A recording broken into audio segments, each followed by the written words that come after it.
Emma Rodriguez, a 12-year-old girl living in a remote religious compound in rural Montana during the 1990s.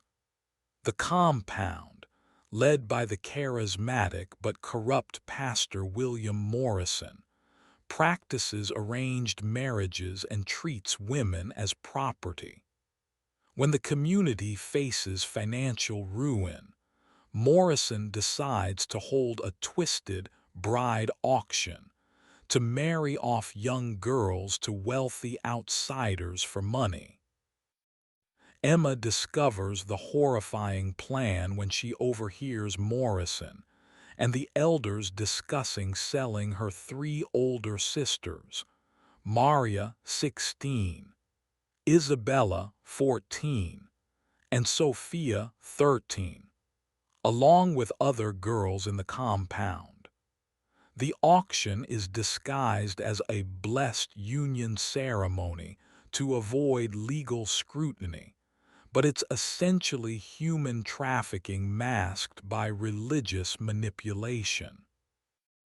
The story unfolds as Emma, the youngest and most overlooked daughter, becomes the unlikely hero who exposes the entire operation.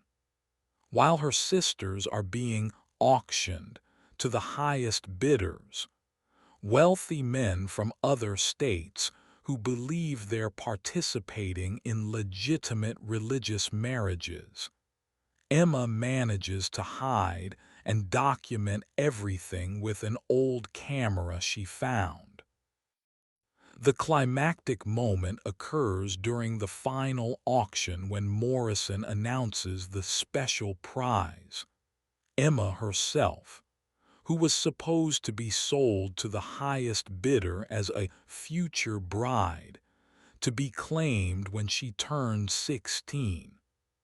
But Emma, having gathered evidence and found a way to contact the outside world, has already set her plan in motion.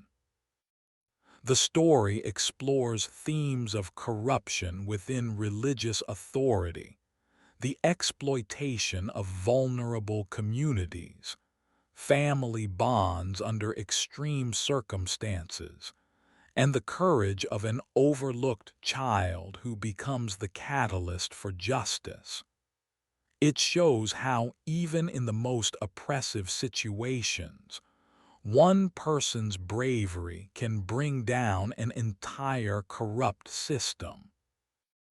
The narrative will detail Emma's clever planning, her emotional journey watching her sisters suffer, her discovery of allies within and outside the compound, and ultimately how her scream at the final moment isn't one of victimhood, but a victory as law enforcement storms the compound based on her evidence.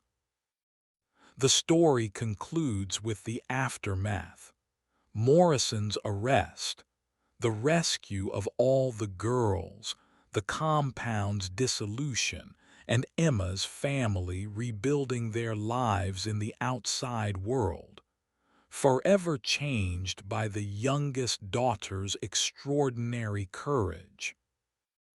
Emma Rodriguez pressed her small body against the cold wooden floorboards beneath the chapel stage, her heart hammering so loud she was certain the men above could hear it.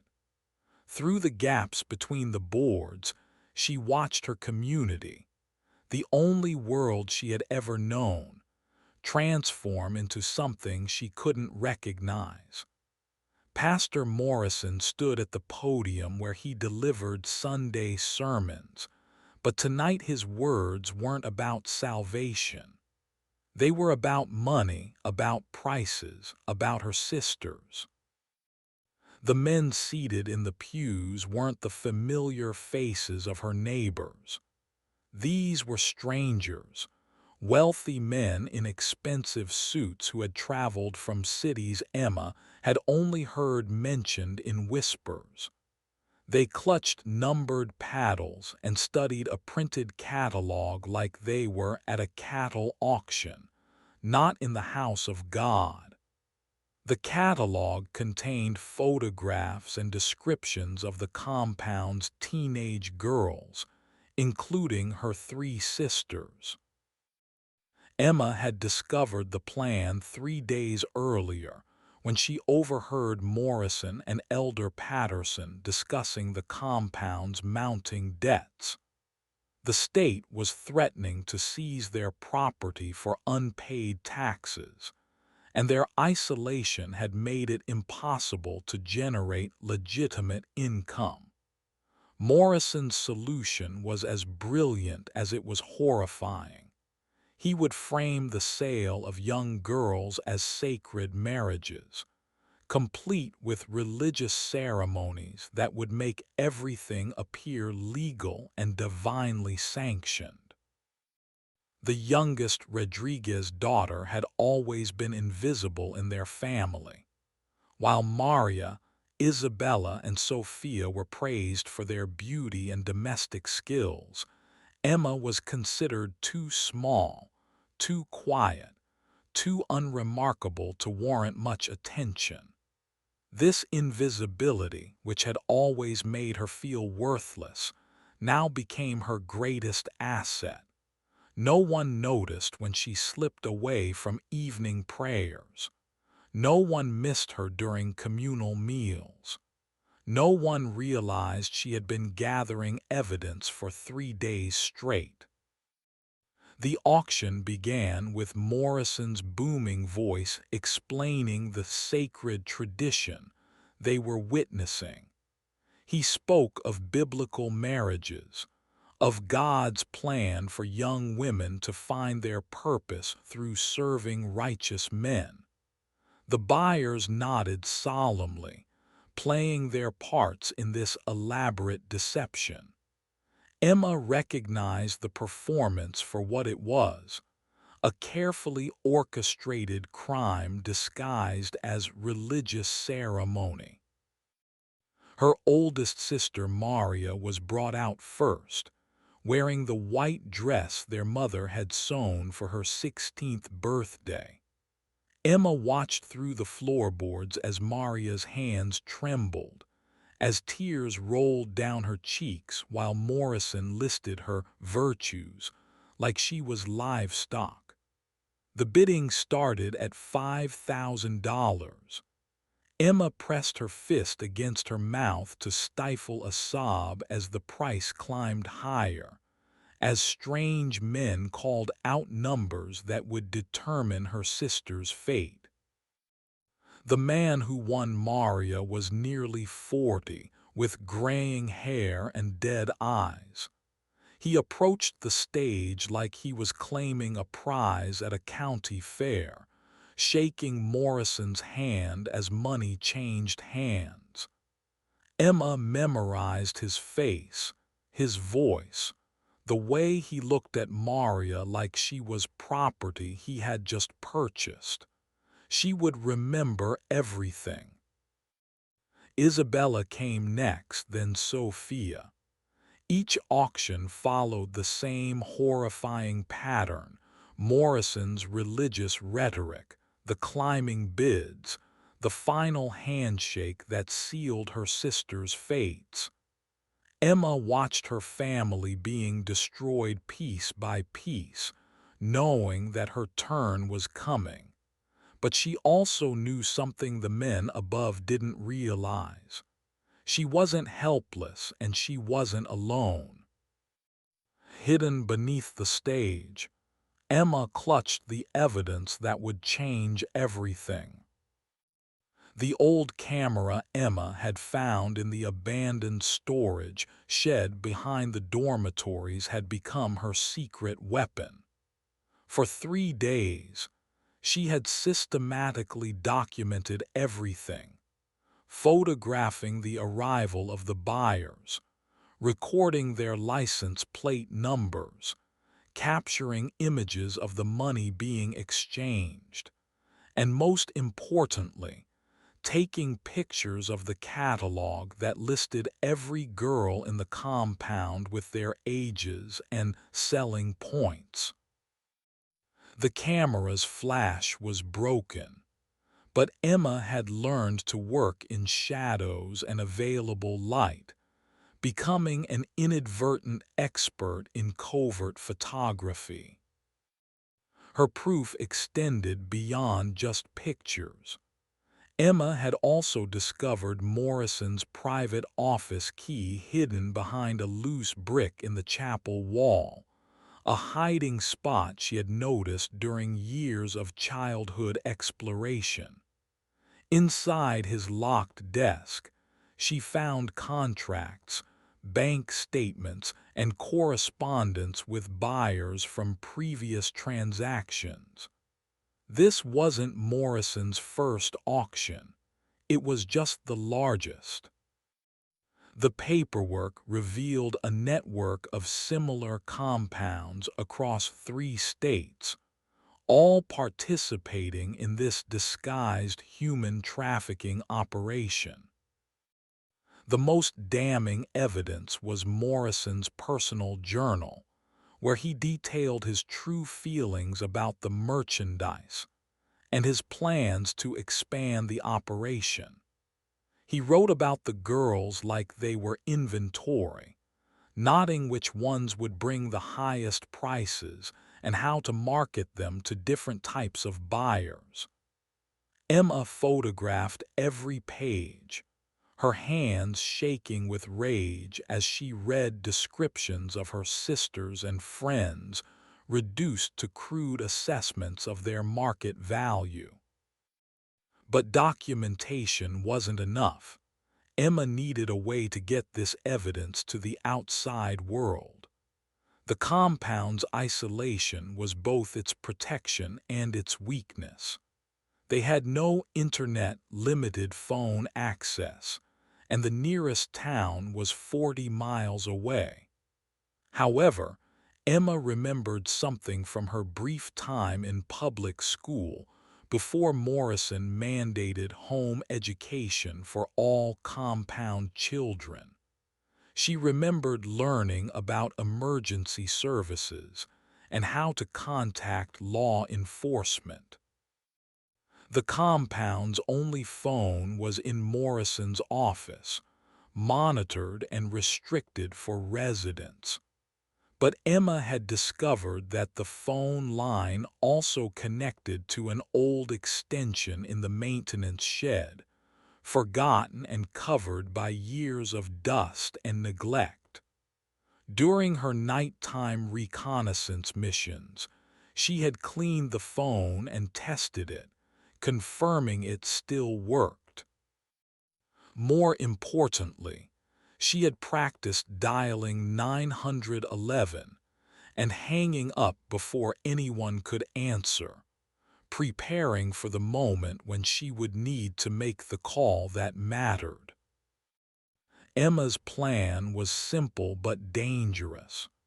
She would wait until the auction reached its climax, when Morrison announced the special prize that she knew would be herself, and then she would simultaneously trigger 2 actions. First, she would activate the evidence delivery system she had prepared. Second, she would create enough chaos to protect the remaining girls while law enforcement arrived. The evidence delivery system was Emma's most clever innovation. She had written detailed letters explaining the situation and included copies of the most crucial photographs. These letters were hidden in multiple locations around the compound's perimeter, attached to weather balloons she had crafted from plastic bags and helium canisters stolen from the compound's party supplies. If her primary plan failed, the balloons would eventually carry the evidence beyond the compound's borders, where they might be found by outsiders. As the auction continued above her hiding spot, Emma prepared to execute her plan. She had synchronized her father's old wristwatch with the chapel clock, calculating exactly when Morrison would make his final announcement. The timing had to be perfect. Too early and the buyers might escape. Too late and she might be discovered before she could make her call. Through the floorboards, Emma watched her sisters being led away by their buyers, their new husbands, who would take them to unknown fates in distant states. Each departure strengthened her resolve and reminded her why failure wasn't an option. Emma's preparation had taught her patience, but watching her sisters disappear one by one tested every ounce of self-control she possessed. Maria had been taken first, her new husband eager to begin their journey to his ranch in Wyoming.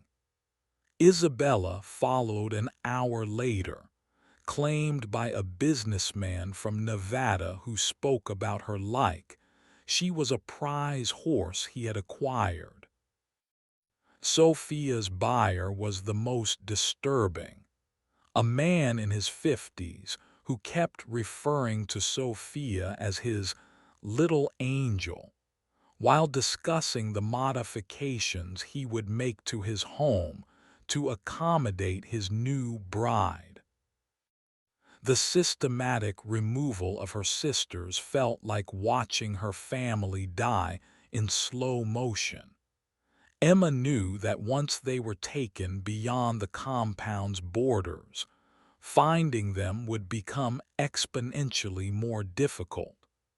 The buyers had been carefully selected for their isolation and their ability to keep secrets. Many owned remote properties where a young woman could disappear completely into a life of forced domesticity and worse.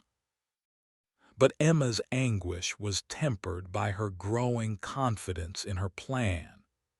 During the hours between auctions, she had made 3 successful test calls to emergency services, each time hanging up before revealing her location, but confirming that her calls were being received and traced. The 911 operators had grown increasingly concerned about the repeated calls from their remote location, which meant law enforcement was already being mobilized to investigate. Emma had also activated her backup communication system. Hidden throughout the compound were small mirrors positioned to reflect sunlight toward the highway during daylight hours, and at night she had rigged battery-powered lights to create an SOS pattern visible from the air. These signals might not be understood immediately, but they would create a trail of evidence that something unusual was happening at the compound. The most crucial element of Emma's plan involved the compound's own security systems. Morrison had installed cameras throughout the property to monitor the residents, but Emma had discovered that these cameras were also recording everything happening during the auction. By accessing the security office during her nightly explorations, she had learned how to operate the system and had been secretly copying the footage onto backup tapes. Even if she failed to stop the auction, the recordings would provide undeniable evidence of the crimes being committed. As midnight approached, Morrison called for a brief intermission before the final presentation. Emma knew this meant her moment was coming.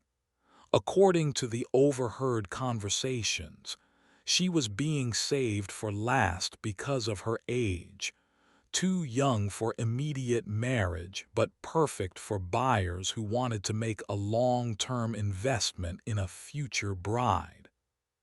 The idea made her stomach turn, but it also meant she had maximum time to execute her plan. Emma carefully extracted herself from her hiding spot beneath the stage, moving through shadows and using routes she had memorized during weeks of preparation.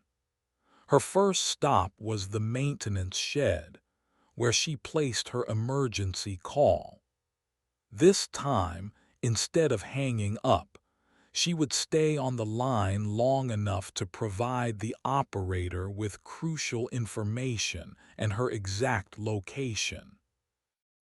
The phone rang twice before a calm voice answered. 911, what's your emergency? Emma took a deep breath and began speaking quickly but clearly. My name is Emma Rodriguez. I'm 12 years old and I'm trapped at the Morrison Religious Compound on Highway 412, 40 miles north of Millfield. There's a human trafficking operation happening right now. Men are buying teenage girls and calling it marriage. I have evidence, photographs, documents, everything. They're about to auction me next. Please send help immediately. The operator's voice became urgent. Emma, stay on the line. We're dispatching units to your location right now. Are you in immediate danger? Yes, Emma whispered, hearing footsteps approaching the maintenance shed. They're looking for me. I have to go, but I've hidden evidence all around the property.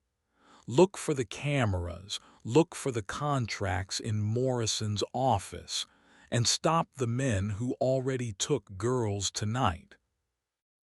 Emma hung up and quickly moved to the next phase of her plan. The compound's emergency lighting system was designed to activate during power outages, but Emma had discovered it could also be triggered manually from the electrical panel in the basement. As shouts echoed from the chapel indicating her absence had been discovered, Emma made her way through the underground tunnels that connected the compound's main buildings. These passages, originally built for winter heating distribution, had become her secret highway during weeks of reconnaissance. Emma reached the electrical panel and began systematically shutting off power to different sections of the compound. Her goal wasn't to create complete darkness, but to disrupt the auction and make it harder for the buyers to escape with their purchases. She left the chapel lights on but killed power to the parking area, the main gates, and the dormitories where the remaining girls were being held under guard. The selective blackout created immediate chaos. Emma could hear Morrison's voice booming from the chapel, trying to maintain control as his carefully orchestrated event began falling apart. Car engines started in the parking area as some buyers attempted to leave, but without lighting, they struggled to navigate the compound's winding dirt roads safely. Emma's next stop was the communications center, where she activated the compound's emergency broadcast system. This system, installed years earlier to communicate with residents during severe weather, now became her weapon. Emma had pre-recorded a message during her preparation phase, and now she transmitted it on loop to every radio and intercom system in the compound. "This is Emma Rodriguez," her young voice echoed throughout the buildings. "The Morrison Religious Compound is operating a human trafficking ring. They are selling teenage girls to adult men and calling it religious marriage. Law enforcement has been contacted and is on the way. If you are a buyer, you are participating in federal crimes. If you are a girl being sold, fight back. Help is coming." The message repeated every 30 seconds, creating a psychological assault on Morrison's control. Emma had learned from studying her father's military history books that information warfare could be more powerful than physical force, especially when dealing with people who were already acting illegally and feared exposure.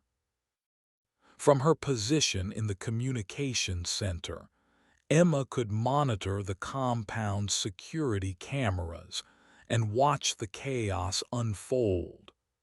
Morrison had left the chapel and was frantically trying to restore order, shouting at his elders to find Emma and shut down her broadcast. The remaining buyers were divided between those trying to flee and those demanding immediate completion of their transactions. Most importantly, Emma could see that her message was having an impact on the other girls. Those still confined in the dormitories were beginning to resist their guards, emboldened by Emma's broadcast and the hope that rescue was imminent. Some had barricaded themselves in their rooms, while others were attempting to escape through windows and back doors. Emma's radio message also included specific instructions for the girls. "If you can escape, run toward the highway and flag down help. If you can't escape, make noise and fight back. Document everything you can remember: faces, names, license plates. We will make sure justice is served." Through the security monitors, Emma watched as several girls followed her instructions. Jenny Morrison, the pastor's own niece who had been scheduled for auction later in the evening, had climbed out of her dormitory window and was running toward the main road. Rebecca Patterson and Sarah Williams had locked themselves in the supply closet and were refusing to come out despite threats from their guards. The compound's careful organization was dissolving into chaos, but Emma knew her most dangerous moment was still approaching. Morrison would eventually trace the broadcasts to her location, and she needed to be ready for his arrival. More importantly, she needed to ensure that even if she was captured, her evidence would still reach the authorities. Emma activated the final phase of her plan, the evidence insurance policy she had spent days preparing. Emma's evidence insurance policy was a masterpiece of childhood ingenuity born from desperation. She had created multiple redundant systems to ensure that even if she was captured or killed, the truth about the compound would still emerge. The most elaborate involved the compound's own internet connection, which Morrison restricted to his private office, but Emma had learned to access through the maintenance tunnels. During her nighttime explorations, Emma had discovered that the compound's internet router was located in an unsecured utility closet.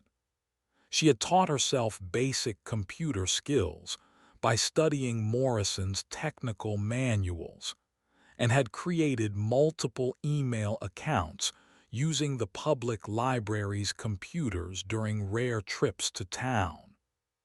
Now, she activated automated email systems that would send her evidence to news organizations, law enforcement agencies, and advocacy groups at timed intervals.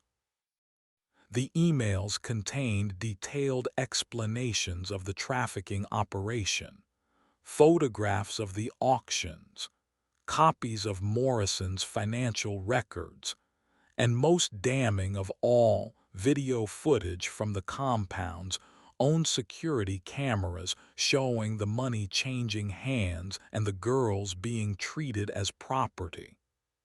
Emma had programmed the system to send these emails every hour until manually stopped, ensuring that even if the compound's computers were destroyed, the evidence would continue flowing to the outside world. But Emma's most brilliant move involved exploiting Morrison's own paranoia.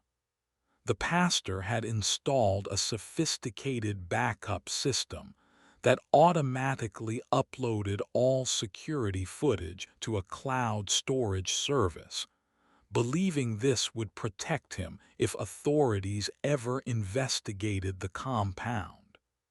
Emma had discovered the login credentials in Morrison's desk and had been secretly adding her own evidence to his backup system. Morrison was unknowingly preserving the very evidence that would destroy him. As Emma finished activating her digital insurance policies, she heard heavy footsteps in the corridors above. Morrison's voice was getting closer, and his tone had shifted from frustrated to furious. Emma knew her time was running out, but she had one final card to play, the evidence she had hidden in the most obvious place of all. Emma had spent hours transcribing the most crucial information onto sheets of paper, using an old typewriter from the compound school. These documents, containing names, dates, financial transactions, and detailed accounts of previous auctions, were hidden inside the chapel's own Bible collection. Emma had carefully inserted the pages into multiple Bibles, distributing them throughout the chapel where they would be found by investigators, even if every other piece of evidence was destroyed. The irony wasn't lost on Emma. Morrison's crimes would be exposed by evidence hidden within the very religious texts he used to justify his actions. Each Bible contained different pieces of the puzzle, ensuring that investigators would need to examine the entire collection to understand the full scope of the operation. As footsteps thundered down the maintenance tunnel stairs, Emma positioned herself at the communication center's microphone for one final broadcast. She could hear sirens in the distance. Law enforcement was finally arriving, but she needed to buy more time and provide them with specific information about the immediate situation. "This is Emma Rodriguez with an urgent update," she announced, her voice steady despite her terror. "Law enforcement is arriving at the compound now.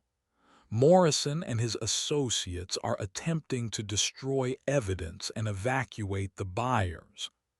The girls who were already sold tonight were taken in vehicles heading east on Highway 412, a black SUV with Wyoming plates, a white sedan with Nevada plates, and a blue pickup truck with Montana plates. The remaining evidence is hidden throughout the compound in marked locations. I am currently in the communication center basement, but Morrison is coming for me. Emma's broadcast was interrupted by the sound of the door above being forced open. Morrison's voice boomed down the stairs.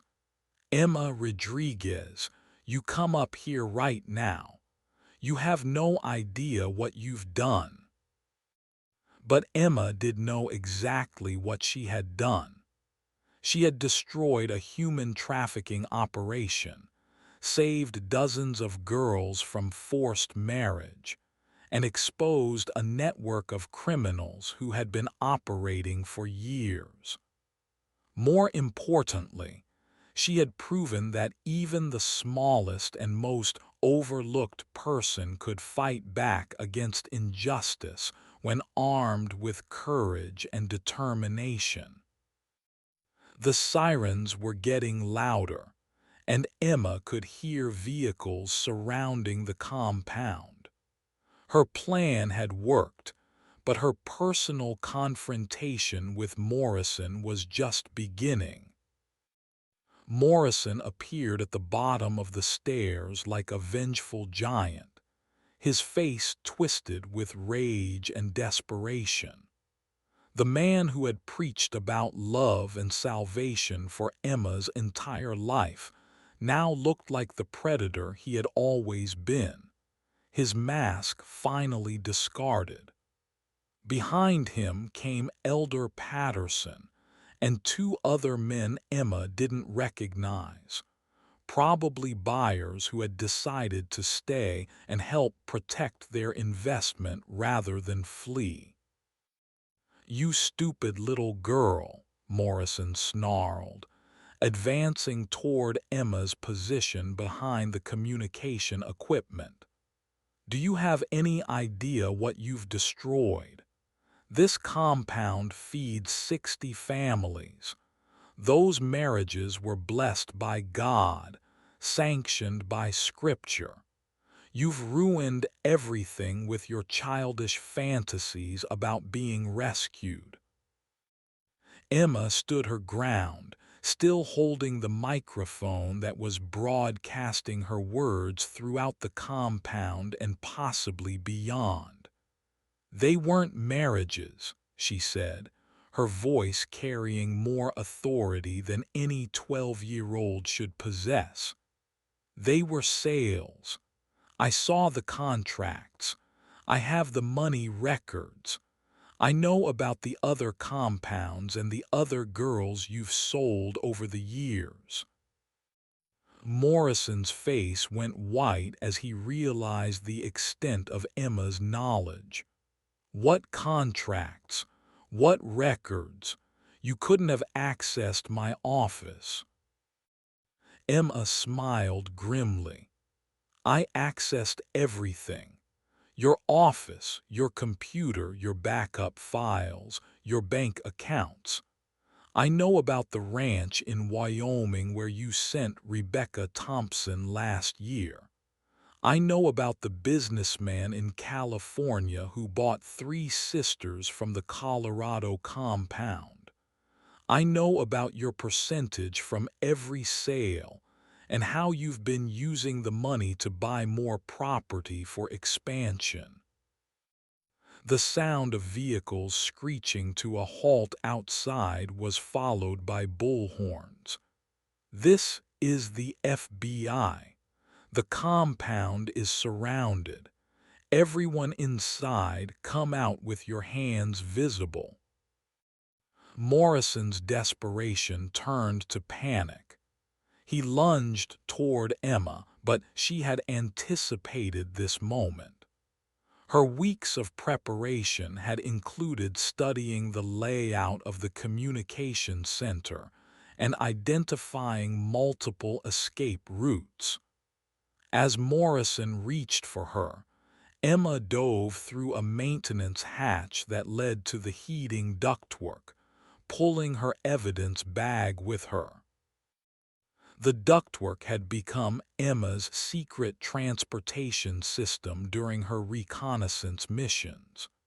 She knew exactly where each passage led and how to navigate them in darkness. As Morrison's shouts echoed behind her, Emma crawled rapidly toward her predetermined exit point, a vent that opened into the chapel's choir loft, where she would be visible to the law enforcement officers who were undoubtedly surrounding the building. Emma emerged from the vent just as FBI agents burst through the chapel's main doors. The contrast was surreal. The same space where girls had been auctioned like livestock was now filled with federal agents wearing tactical gear and carrying equipment to document evidence. Emma stood in the choir loft like an avenging angel, still clutching her bag of evidence and looking down at the chaos below. "I'm Emma Rodriguez," she called out to the agents. "I'm the one who called for help. I have evidence of everything that happened here." The lead agent, a woman with kind eyes and graying hair, looked up at Emma with a mixture of admiration and concern. "Emma, you're safe now. We're going to need you to come down slowly and carefully. Are there any other children in immediate danger?" Emma quickly provided a status report on every girl in the compound, identifying those who had already been taken and those who were still on the property. Her information allowed the agents to coordinate rescue efforts and begin immediate pursuit of the buyers who had fled with their purchases. As Emma climbed down from the choir loft, she could see Morrison being led away in handcuffs through the chapel's side door. Their eyes met for a moment, and Emma saw something she had never seen before in the man who had controlled her entire world: fear. Morrison was afraid of her, a 12-year-old girl who had toppled his criminal empire with nothing but courage and determination. But Emma's work wasn't finished. The most important part of her mission was just beginning, helping law enforcement understand the full scope of the trafficking network and ensuring that every victim was recovered and every perpetrator was prosecuted. The battle was won, but the war for justice was just getting started. The FBI command center that materialized in the compound's main hall resembled something from a television crime drama, except Emma was living it in real life. Agent Sarah Chen, the lead investigator, had quickly recognized that Emma possessed more comprehensive knowledge about the trafficking operation than anyone else they might interview. Within hours, Emma found herself sitting at a folding table covered with photographs, documents, and evidence bags, helping federal agents piece together a criminal network that spanned multiple states and involved dozens of victims. "Emma, this level of documentation is extraordinary," Agent Chen said, spreading out the photographs Emma had taken over the past several days. These images show clear evidence of financial transactions, victim identification, and coordination between multiple compounds. How did you manage to gather all this without being detected? Emma explained her reconnaissance methods, her discovery of Morrison's hidden records, and her systematic approach to evidence collection. The agents were amazed by her thoroughness and her ability to think strategically under extreme pressure. What impressed them most was Emma's foresight in creating multiple backup systems, the digital uploads, the hidden documents, the timed email releases, and the physical evidence scattered throughout the compound. Most adults wouldn't have thought to create this many redundant evidence preservation systems, Agent Chen observed. You understand that your evidence is going to be crucial in prosecuting not just Morrison, but the entire network of buyers and accomplices. The scope of the investigation was expanding rapidly. Emma's evidence had revealed connections to similar operations in Colorado, Utah, and Wyoming, all coordinated by a central organization that specialized in exploiting isolated religious communities.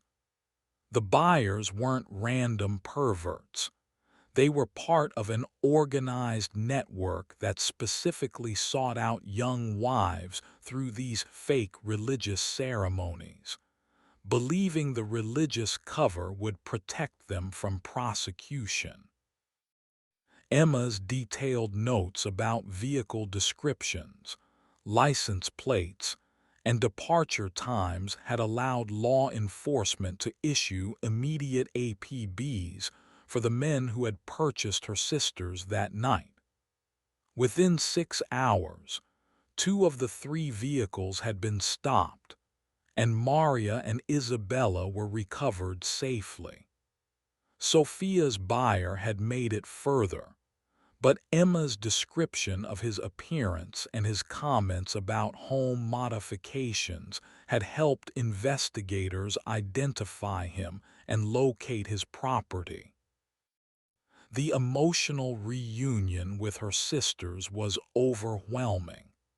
Maria and Isabella had been terrified during their brief captivity, uncertain whether they would ever see their family again. When they learned that their youngest sister had orchestrated their rescue, their amazement mixed with gratitude and a new respect for Emma's capabilities. "I always knew you were smart," Maria told Emma as they held each other in the FBI command center. "But I never imagined you were this brave. You saved us all." But the investigation also revealed disturbing information about the scope of Morrison's operation.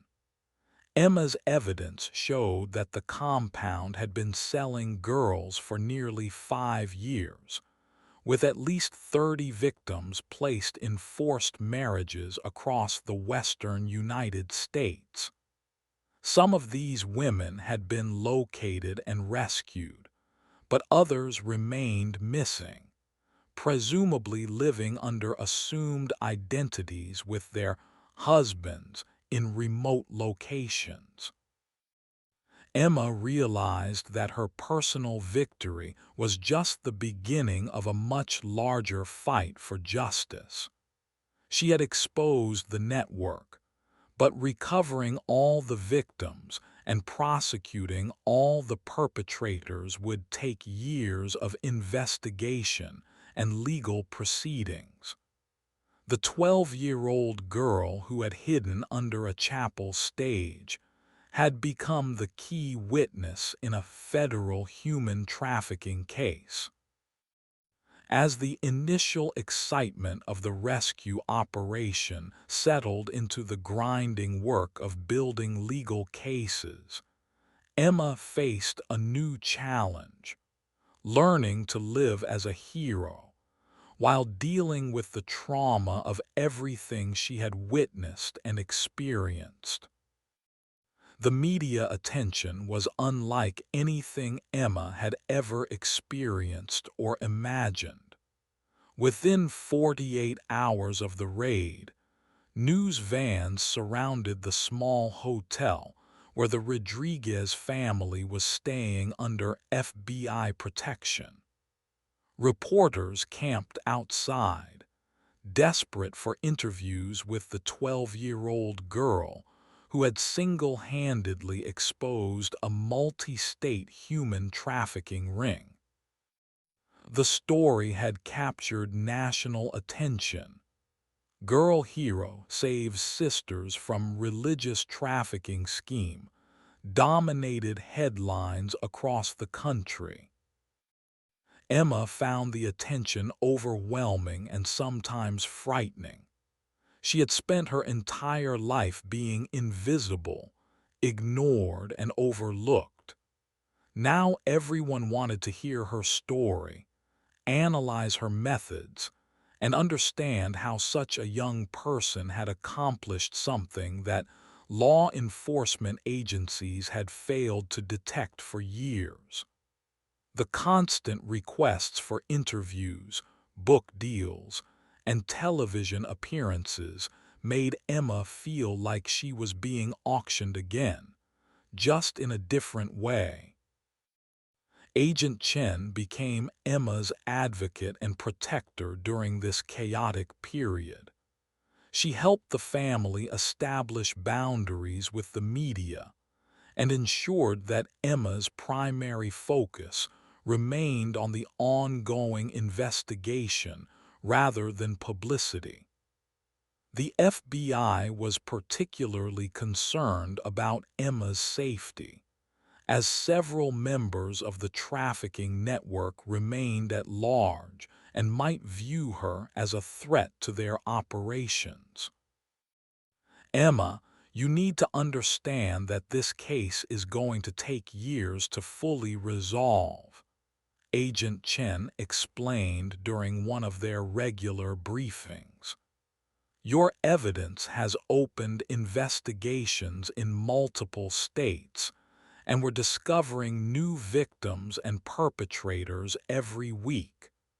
You're going to be a crucial witness in numerous trials, which means your life is going to be different for a long time. The legal proceedings were complex and emotionally draining. Emma had to testify before grand juries, provide depositions for civil cases, and help prosecutors understand the evidence she had collected.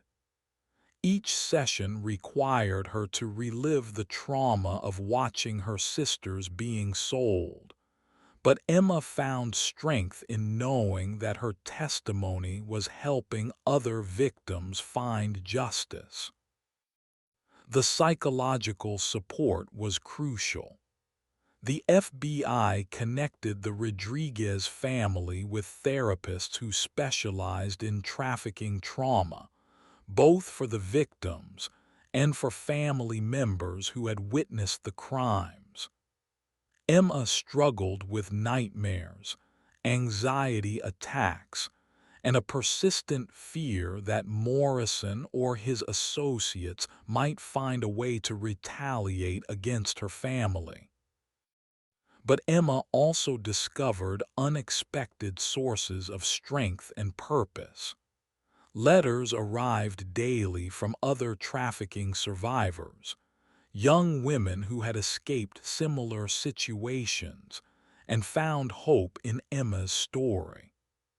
Law enforcement agencies began consulting with Emma about how to identify and investigate similar operations, recognizing that her perspective as a victim-turned-investigator was invaluable. Emma's sisters were also dealing with their own trauma, but their recovery was aided by the knowledge that their ordeal had been brief and that Emma's quick action had prevented worse outcomes. Maria and Isabella both expressed interest in studying law enforcement or victim advocacy, inspired by Emma's example and wanting to help other survivors. The financial recovery was another complex aspect of the aftermath. The FBI had seized Morrison's assets, including property, bank accounts, and the money from the auction night. These funds would eventually be distributed to victims as restitution, but the legal process would take months or years to complete. In the meantime, victim advocacy organizations and private donors had established support funds for the Rodriguez family and other survivors. Emma's relationship with her parents had also evolved significantly. They had initially struggled with guilt over their failure to protect their daughters and their inability to see through Morrison's deception. But Emma's actions had forced them to recognize her maturity, intelligence, and capability in ways they had never acknowledged before. "We're proud of you," Emma's father told her one evening as they sat in their temporary housing. "But we're also sorry we didn't see what was happening sooner. We're sorry we didn't protect you and your sisters better." Emma was learning to balance forgiveness with accountability, both for her parents and for herself.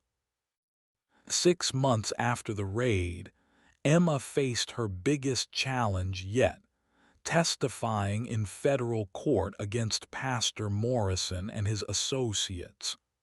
The courtroom was packed with media, law enforcement officials, victims' families, and legal observers. Emma had prepared extensively for this moment, working with prosecutors to ensure her testimony would be clear, compelling, and legally effective.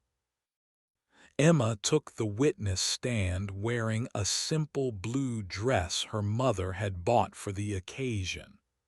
At 13 now, she had grown taller and more confident, but she still appeared small in the formal courtroom setting. The contrast between her youth and the gravity of her testimony created a powerful visual that wasn't lost on the jury. The prosecution's questions began with Emma's background and her life in the compound before the trafficking operation began.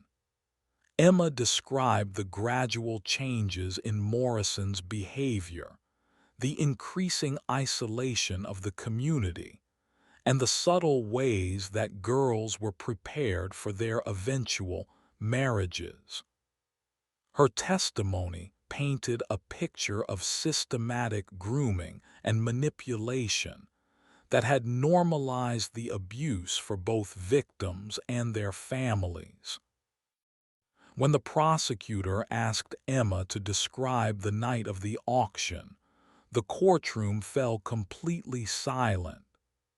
Emma's voice remained steady as she recounted hiding under the chapel stage, watching her sisters being sold, and documenting everything she witnessed.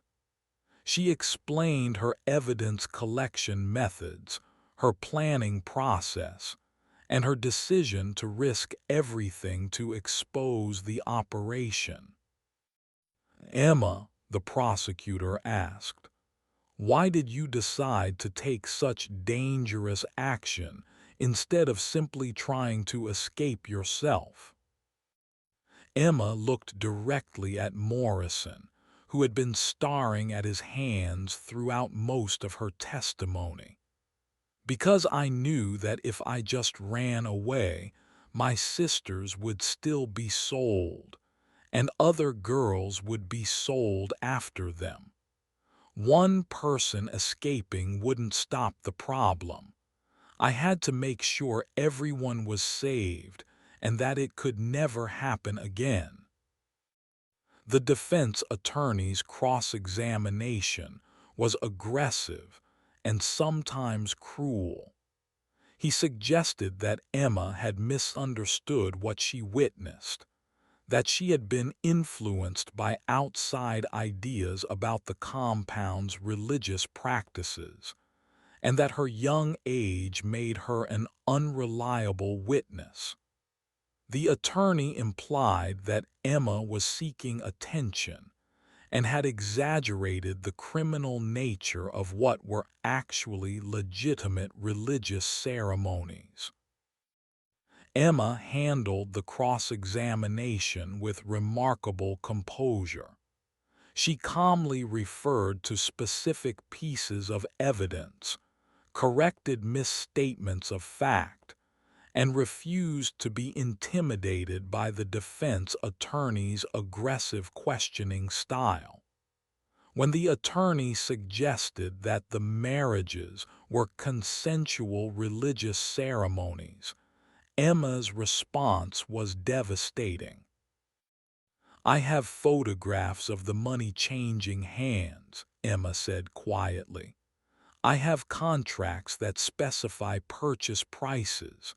I have recorded conversations where Morrison calls us inventory and merchandise. I have bank records showing wire transfers from buyers to Morrison's personal accounts. If these were religious ceremonies, why was Morrison getting paid? Why were the girls crying? Why did they try to run away?" The defense attorney's attempts to discredit Emma only served to highlight her thorough preparation and her detailed knowledge of the evidence. Several jurors were visibly moved by Emma's testimony, particularly when she described the emotional impact of watching her sisters being treated as property. Emma's testimony continued for 3 days, covering not only the auction night, but also the broader trafficking network that her evidence had revealed. She identified photographs of other victims, explained financial records that showed years of similar transactions, and described the coordinated nature of the multi-state operation. On the final day of her testimony, Emma was asked to explain how she had found the strength to take action when the adults around her had failed to recognize or respond to the criminal activity. Emma considered the question carefully before answering. "I think sometimes being small and unnoticed can be an advantage. The adults were all focused on bigger things: money, power, control. They didn't pay attention to one quiet girl who was just watching and listening.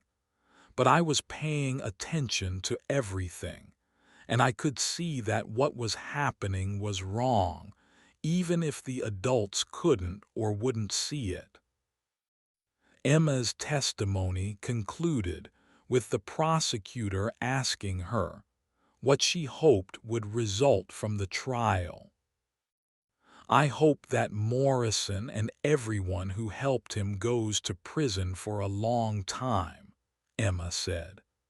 "But mostly, I hope that other girls who might be in similar situations will know that they can fight back, that someone will believe them, and that Even the smallest person can make a difference if they're willing to try. The courtroom erupted in applause, which the judge quickly silenced, but the impact of Emma's words was unmistakable.